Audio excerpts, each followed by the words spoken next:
Oke, Assalamualaikum warahmatullahi wabarakatuh. Sampailah kita di materi minggu ke-12, yaitu tentang evaluasi. Oke, sebelumnya untuk minggu kemarin, progres dari tugas besar sudah sampai bab 1 sampai bab 3. Nah, untuk minggu ini silahkan dilanjutkan mulai dari bab 4 sampai bab 5. Untuk contoh dari tugas besar sendiri bisa kalian lihat di buku CPS halaman 135. Oke, kemarin kita sudah melewati beberapa tahap seperti define problem, generate ideas, decide, implement, dan sekarang kita berada di tingkat evaluasi. Nah, mengapa sih evaluasi itu penting dilakukan? Nah, evaluasi itu penting untuk dilakukan yang pertama, tujuannya untuk mengkonfirmasi apakah tujuan dari penerapan solusi itu sudah tercapai. Kemudian yang kedua adalah untuk mengidentifikasi peluang improvement pada solusi. Oke, untuk evaluasi sendiri dibagi menjadi beberapa tahapan. Untuk tahapan yang pertama kita sebut dengan pre-evaluasi. Jadi pre-evaluasi ini adalah evaluasi yang kita lakukan pada awal proyek. Contohnya misalnya kita melakukan evaluasi perencanaan proyek. Kemudian yang kedua ada evaluasi formatif atau kita bilang formative evaluation. Jadi untuk evaluasi formatif ini adalah evaluasi yang dilakukan di tengah-tengah proyek ketika proyek tersebut sedang berjalan. Tujuannya apa? Tujuannya supaya kita bisa mendapatkan petunjuk dan arahan apakah proyek sudah berjalan sesuai dengan rencana atau tidak. Nah, jika misalnya ada yang tidak sesuai dengan yang sudah direncanakan, maka perbaikan atau improvement itu harus kita lakukan. Seperti itu. Contohnya misalnya di sini evaluasinya berupa monitoring atau mengecek perkembangan atau progres dari sebuah proyek. Kemudian yang terakhir ada evaluasi sumatif atau summative evaluation.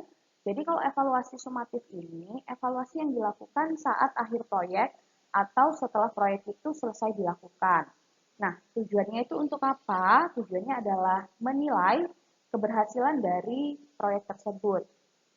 Contohnya misalnya ketika kita menilai efektivitas dari solusi yang kita terapkan atau yang kita ambil, seperti itu. Nah, untuk di minggu ini fokus kita adalah terhadap ke evaluasi sumatif. Nah, ini adalah contoh penjadwalan evaluasi dalam bentuk Gantt chart. Oke, di sini di bulan Januari kita lakukan yang namanya pre-evaluasi, seperti itu. Kemudian untuk evaluasi formatifnya kita lakukan pada bulan April dan Agustus, seperti itu. Dan yang terakhir, evaluasi sumatifnya dilakukan setelah proyek ini berakhir, yaitu di bulan Desember.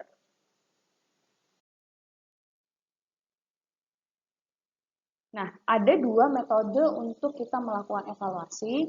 Metode yang pertama kita sebut dengan evaluation checklist atau kita menggunakan daftar periksa evaluasi. Nah, di sini isinya ada beberapa pertanyaan yang bisa membantu kita mengetahui apakah solusi yang kita pilih sudah tepat atau belum, seperti itu. Kemudian yang kedua ada build and test method. Nah, kalau build and test method ini kita gunakan untuk mengetahui umpan balik atau feedback dari solusi yang sudah kita pilih. Oke, untuk yang evaluation checklist, nah kita membuat daftar pertanyaan yang bisa kita gunakan untuk menilai keberhasilan dari solusi kita. Kita bisa melakukan modifikasi terhadap pertanyaan-pertanyaannya. Misalnya di sini contoh pertanyaannya, apakah solusi menyelesaikan masalah yang sebenarnya atau real problem? Kemudian yang kedua, apakah solusi sudah baik dari segi keamanan, ekonomi, etik, politik, sosial, dan lingkungan? Kemudian apakah sudah mempertimbangkan dampak positif dan negatifnya berupa risikonya dan konsekuensinya? Seperti yang saya katakan tadi, bahwa pertanyaan di atas bisa kita modifikasi sesuai dengan kebutuhan dan karakter dari masalah yang ingin kita evaluasi. Nah, di sini misal ada contoh, misalnya kita akan membuat video promosi untuk meramaikan peserta sale Sabang. Nah, kita lakukan evaluation checklist ini dengan cara membuat daftar periksa evaluasi. Nah, di sini ada 5 pertanyaan. Yang pertama, apakah dapat meningkatkan jumlah peserta sale Sabang 2018? Kemudian, apa resiko dan konsekuensi yang mungkin timbul dari solusi ini? Dan bagaimana mengatasinya? Kemudian selanjutnya ada, apakah solusi sudah mempertimbangkan keterbatasan dari SDM-nya? Kemudian, apa solusi sudah baik dari segi keamanan atau ekonominya, etik, politik, sosial, atau lingkungannya? Dan yang terakhir, apakah solusinya memiliki dampak positif lain untuk Sabang? Nah, contohnya seperti itu. Jadi nanti jika kalian melakukan evaluasi untuk solusi yang akan kalian ambil, kalian bisa membuat pertanyaannya menyesuaikan dengan kebutuhan kalian. Semakin detail, semakin baik. Selanjutnya ada build and test method.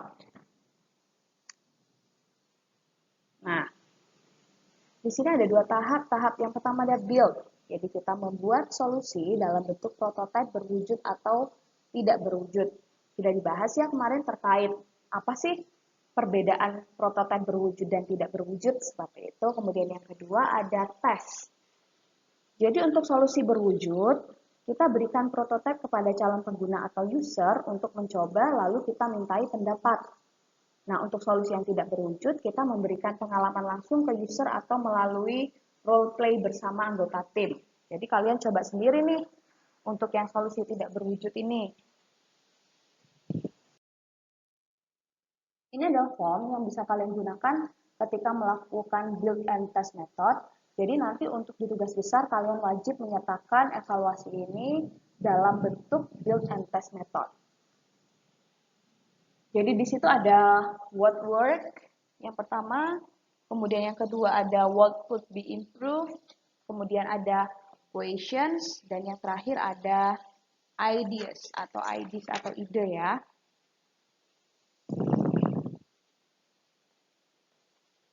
Nah, di what work ini yang kalian tanyakan adalah yang kalian tulis di sini, yang kalian isikan apa yang sudah baik atau berhasil dari prototipe Anda seperti itu.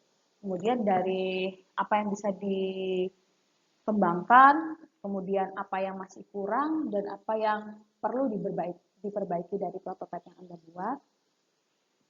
Kemudian ada question di sini. Jadi nanti kalian akan mendapatkan pertanyaan lebih lanjut dari user atau pengguna tentang prototipe Anda. Kemudian yang terakhir ada ideas atau ide. Nah, di sini nanti idenya yaitu masukan dari user terkait prototipe Anda.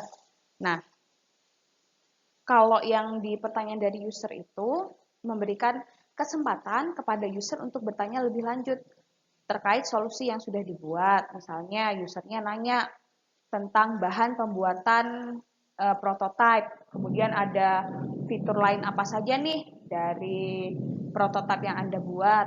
Terus mekanismenya seperti apa. Kemudian kalau yang ide itu nanti kalian bisa menuliskan ide-ide yang diberikan oleh user terhadap solusi Anda.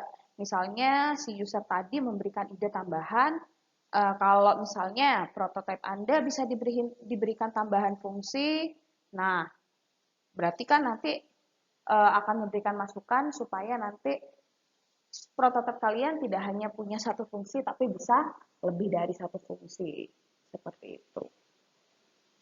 Oke, untuk build and test method, kita berikan contoh untuk desain tongkat tol untuk membantu orang yang sulit menjangkau mesin pembayaran tol.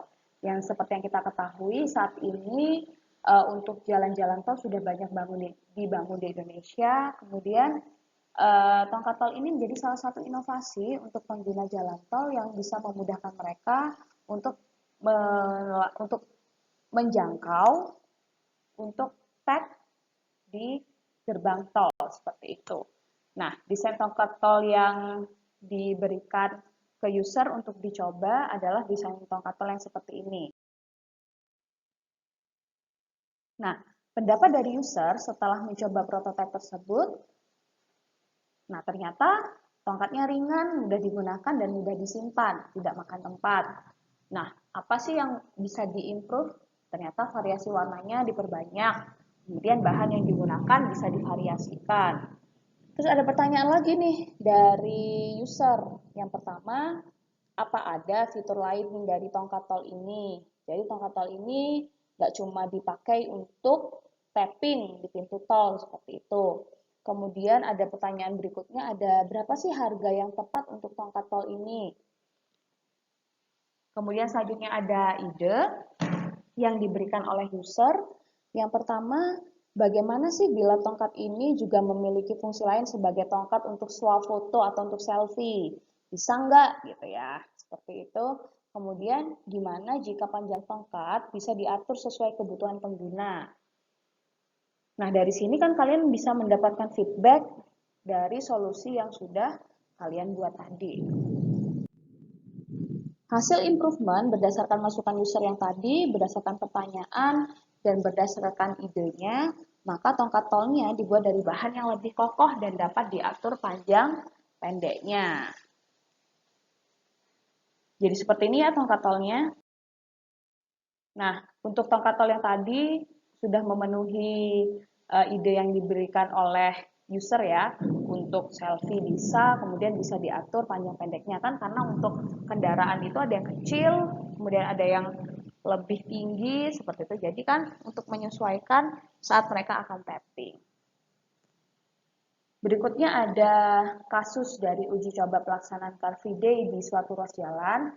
Ini jika solusi kalian berupa prototipe tidak berwujud ya, jadi berupa flowchart seperti itu. Jadi kalian bisa membuat, ini adalah contoh build and test metodenya. Ini dilakukan selama 1-2 hari bekerja sama dengan pihak kepolisian dan masyarakat sekitar seperti itu. Nah, di sini nanti kalian juga akan mendapatkan what word-nya apa, yang bisa diimprove seperti apa, kemudian ada question and ideas ya.